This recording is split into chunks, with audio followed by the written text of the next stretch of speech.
여러분 안녕하셨습니까? 양영태 TV의 양영태입니다. 오늘은 2021년 4월 20일 화요일입니다.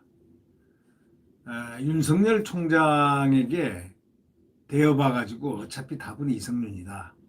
이런 기사가 떴습니다. 이 데일리한 인터넷판에 그렇게 나와 있습니다. 제목이요. 윤석열에 대었기 때문에 한번 대어봐서 어차피 누가 뭐라 해도 이성윤이 그다음 검찰총장 지명자다. 뭐 이런 추측 보도인 것 같습니다. 총장 인선이 늦어지는 것은 이 파장을 줄일 전략을 짜느라고 늦어지는 거 아닌가. 이런 예측 보도가 나왔습니다. 그러니까 결국 이제 다른 후보들이 이렇게 물색을 하고 있지만 쉽지는 않을 거다. 허수아비 총수 노릇 누가 하겠냐 이거죠. 허수아비 총수를 바라는데 허수아비 총수를 할 사람이 여기 누가 있겠냐 이거죠. 뭐 이성윤 외에는 누가 있겠냐. 그러니까 결국 이성윤이 되지 않겠느냐 하는 그런 추측성 보도입니다. 이 또 이성윤이 만약에 기소될 경우에 검찰총장이 부하에게 신문받는 모습 정말 그건 상상할 수 없는 거 아닙니까? 그러니까 스스로 이렇게 미련을 접어야 하는데 미련을 접지 않는다라는 그러한 서운한 마음을 표현하는 그러한 내용도 들어 있습니다. 그러니까 이성윤 지금 중앙지검장 기소는 반드시 될 것 같다. 기소 방침이 뒤집으면 조남관 등이 직무유기 혐의가 되기 때문이다. 이렇게 또 얘기를 합니다. 하여튼 이성윤 서울중앙지검장에 대한 검찰의 기소 방침이 현실화되면서 차기 총장 인선도 적지 않은 영향을 받고 있습니다. 법조계는 늦어도 이달 중 차기 검찰총장에 대한 윤곽이 드러날 것으로 예상했지만 인선 과정이 지연되면서 지난 3월 박범계가 그랬지 않습니까? 정광석처럼 인선을 속도감 있게 하겠다. 이 사람 말도 그냥 무색해진 상황이 됐습니다. 전문가들은 이렇게 얘기합니다. 이 지검장이 최근에 김학의 전 법무부 차관 불법 출금 금지 사건 수사 외압 의혹 사건의 주요 피의자로 지목이 되고 있는데 조만간 기소될 것이라는 그런 언론 보도가 나오면서 정권이 친정부 성향 인사인 이성윤 카드를 놓고 고심이 좀 깊어지는 거 아닌가 이렇게 분석하고 있다는 것입니다. 서울 고검검사 출신 임무영 변호사는 이렇게 얘기합니다. 정권의 마음은 이지검장에게 쏠려 있지만은 100% 이지검장한테 쏠려 있다 이런 뜻이죠. 기소 이후에 기소를 하고 난 다음에 피고인 신분인 검찰총장이라는 사상 초유의 사태를 어떻게 감당할 수 있나. 피고를 갖다가 왜 이 정권은 검찰총장에 임명했을까? 그것도 무슨 사사로운 것도 아니고 직권남용이라든가 엄청난 공직자로서의 그런 문제의 혐의로 피고가 됐다면은 그 임명을 쉽게 할 수 있을까? 뭐 이런 이야기들이 주변에서 많이 나오고 있지만 결국은 글로 가지 않겠느냐. 이유는 뭐 윤 총장한테 하도 많이 대어봐가지고 또다시 대일 수는 없지 않느냐. 말 잘 듣는 사람으로 하는 게 낫지 않나. 뭐 이런 뜻이 이 기사의 아마 핵심의 초점인 것 같습니다. 그러니까 결국 다른 후보를 물색해도 정권 입장에서는 이지검장만큼 그렇게 충성도가 높은 사람, 또 그렇게 신뢰할 수 있는 사람, 그렇게 깔아뭉개줄 사람, 저는 인선 과정이 없다 이거지. 그런 사람이 없기 때문에 인선 과정이 지금 길어지는 건데 정이 길어지다가는 어차피 답은 다시 돌아와서 뭐 이러거나 저러거나 이성윤 외에는 없다라고 된다면 어떻게 되겠느냐. 라는 그런 추측 보도입니다. 이지검장은 김학의 사건에 대해서 수원지검의 수사를 중단시키려는 외압을 행사했다는 혐의로 지난 17일 4차례 부른 끝에 수원지검 자진 출두했습니다. 소환조사에 응했는데 법조계에서는 이지검장이 기존의 그 침묵을 깨고 무혐의를 주장하는 전략으로 이 태도를 갈아탔다는 그런 말들이 나오고 있습니다. 적극적인 변호를 통해 가지고 논란에 정면 대응하기 시작했다는 겁니다. 이에 대해서 임 변호사는 이렇게 얘기합니다. 여권도 기소가 이루어질 것이라고 상정하고 미리 생각하고 이지검장을 총장으로 지명하는데 어떻게 하면 가장 파장을 줄일 수 있을지 구상하고 아마도 있을 것이다 라고 이렇게 추측하면서 어차피 답은 이지검장으로 정해졌다고 본다 이렇게 강조를 했습니다. 서울 남부지검 검사장 출신 고영주 변호사도 이지검장을 기소해도 현 정권은 개의치 않을 것이다. 왜냐? 이 정권이 원래 그런 정권 아니냐 이런 뜻이죠. 이지검장에 대한 재판이 공전될 뿐이고 청와대 울산 선거 개입 사건 재판도 1년 넘도록 지금 지연되고 있지 않나 이런 식으로 반문을 했습니다. 그러면서 이 고영주 변호사는 이 남부지검장을 했습니다.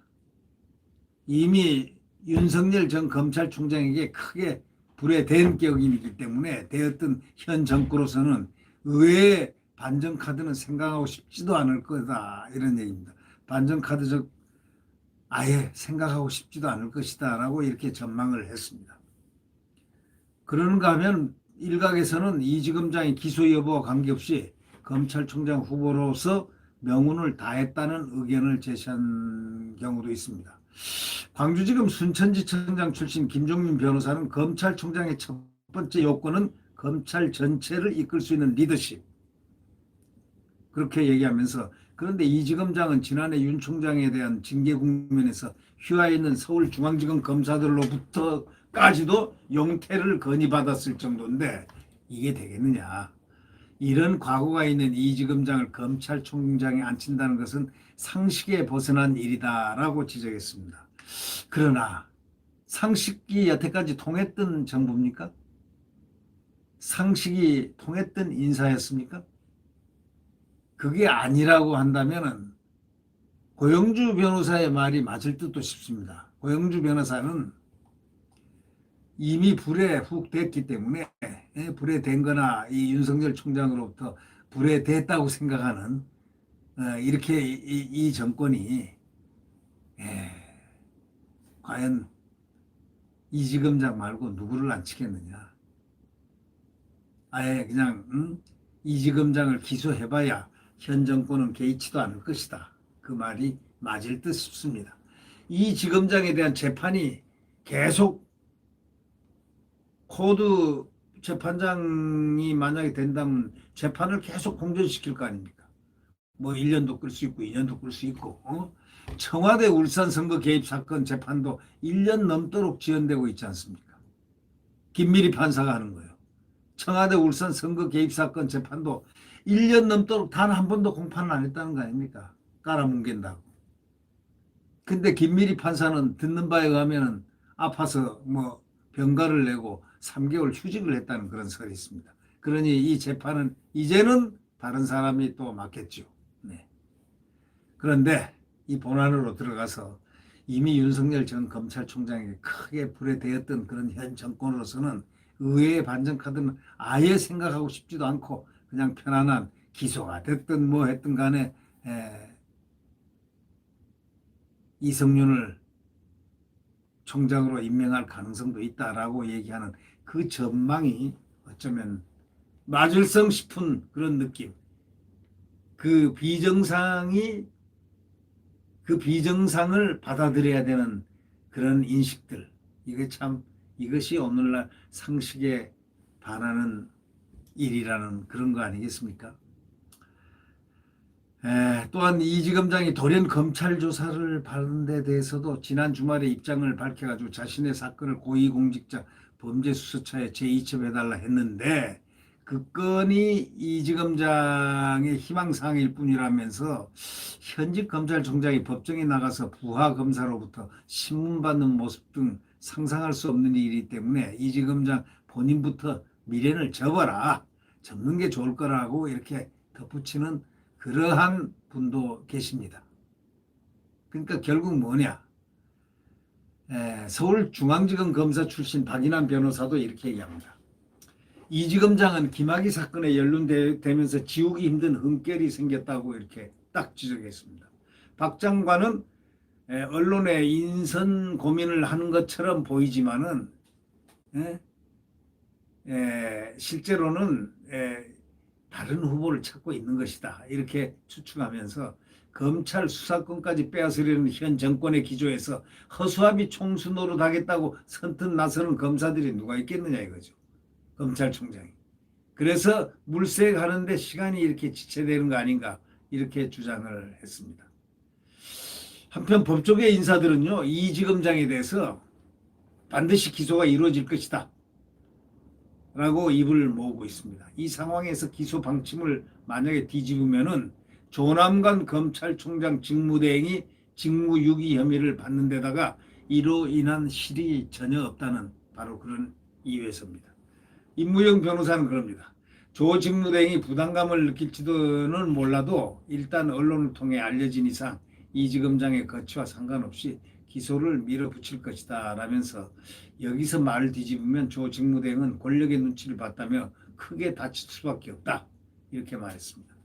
김 변호사도 선택의 여지가 없는 사안이고 조 차장 검사는 이미 반환점을 돌아 물러날 수밖에 없는 상황이다 라고 이렇게 밝혔습니다. 지금 참 이성윤 역사의 수레바퀴에서 보면 이성윤 같은 분이 반드시 있습니다. 그래서 역사가 한번 반전하기 전에 이 사람을 중심으로 한번 반전의 역사가 펼쳐지는 그러한 역사의 소위 전번의 법칙, 아놀드 토인비가 얘기했던 역사는 아주 진화론 쪽으로 발전될 수 있다는 그 말이 상당히 의미가 있는 그런 말이라고 한번 생각해 봅니다. 네, 구독 버튼과 엄지를 눌러주시면 감사하겠습니다. 태양은 내일 다시 떠오릅니다. 자유민주주의 대한민국, 시장경제의 대한민국, 튼튼한 한미동맹 하에서의 국가 안보를 지키는 대한민국, 바로 그 대한민국의 태양은 내일 다시 분명히 떠오릅니다. 야권 단일화, 서울시장에서 보았듯이 야권 단일화 반드시 이뤄내야 됩니다. 만약에 야권 단일화를 이룩하지 못한 사람은 역적이 될 수가 있습니다. 대한민국의 역적 말입니다. 야권 단일화. 욕망의 열차를 타고 자기가 대통령이 되어 보겠다고 자기를 죽일 수 없는, 자기를 조절할 수 없는, 능력이 안 됨에도 불구하고 조절할 수 없는 사람이 계속 되겠다고 크게 큰 소리 치면서 나중에 야권 단일화를 해치는 사람이 있으면 대한민국 국민들이 가만 놔두지 않을 것입니다. 왜? 대한민국이 자유 대한민국의 길을 막고 있기 때문이죠. 네, 구독 버튼과 엄지를 눌러주시면 감사하겠습니다. 안녕히 계십시오.